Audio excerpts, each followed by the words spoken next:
মুহাম্মাদুন রাসূলুল্লাহ মুহাম্মাদুন রাসূলুল্লাহ।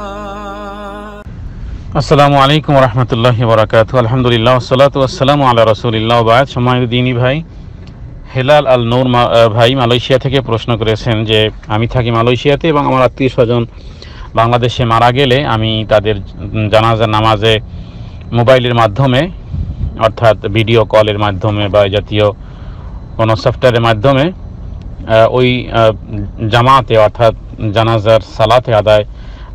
জানাজার সালাতে আমি অংশগ্রহণ করতে পারবো কি না। অল জবাব বিল্লাহি তৌফিক। সম্মানিত দ্বীনী ভাই, মূলত জানাজার সালাত এটি একটি দোয়া।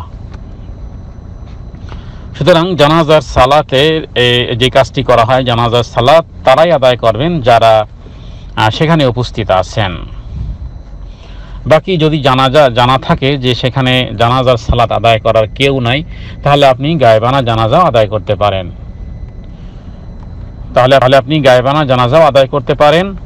বাকি সালাতের ক্ষেত্রে এই পরিমাণ দূরত্ব, অর্থাৎ তারা বাংলাদেশে আর আপনি এই দেশে, তো এর দ্বারা এই জাতীয় সালাত আদায় করলে আদায় হবে না বিভিন্ন কারণে, বিভিন্ন মাসআলাগত কারণে।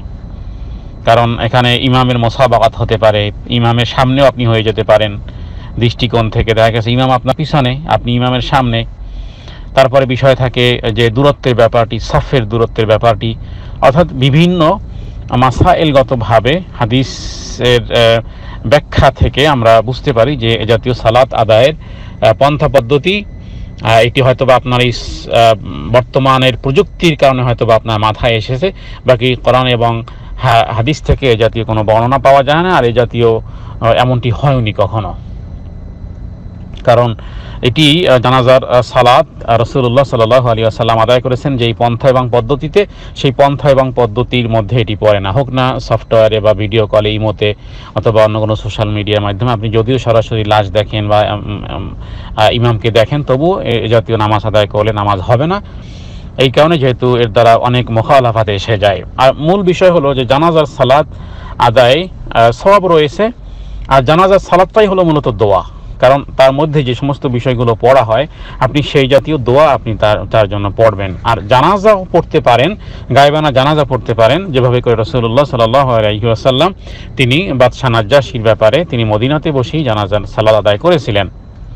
যেহেতু তিনি জানতেন যে সেখানে বাদশাহ নাজ্জাশী খ্রিস্টান দেশের বাদশাহ, সেখানে জানাজার সালাত আদায় করার কেউ নাই, এবং অনেকে জানতো না দেশে মুসলমান হয়েছে। সুতরাং রাসূলুল্লাহ সাল্লাল্লাহু আলাইহি ওয়াসাল্লাম তিনি বলেছিলেন যে আখিকুম নাজ্জাশী, তোমাদের ভাই নাজ্জাশী মারা গেছে, সুতরাং নবীজি জানাজার সালাত আদায় করেছিলেন মদিনাতে।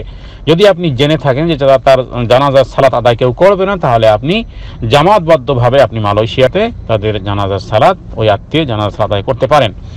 যেহেতু তারা জানাজার সালাত আদায় করতেছেন, আপনি শুধুমাত্র তাদের জন্য দোয়া করবেন।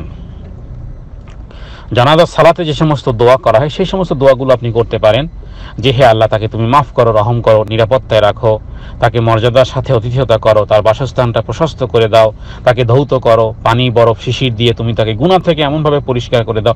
এই জাতীয় দোয়া যা জানাজার সালাতের মধ্যে আদায় করা, এগুলো আপনি দোয়া করতে পারেন। বাকি জানাজার সালাত আদায় করবেন না। আশা করি বুঝতে পেরেছেন। জাযাকাল্লাহ, বারাকাল্লাহ ফিক। আসসালামু আলাইকুম ওয়া রাহমাতুল্লাহ।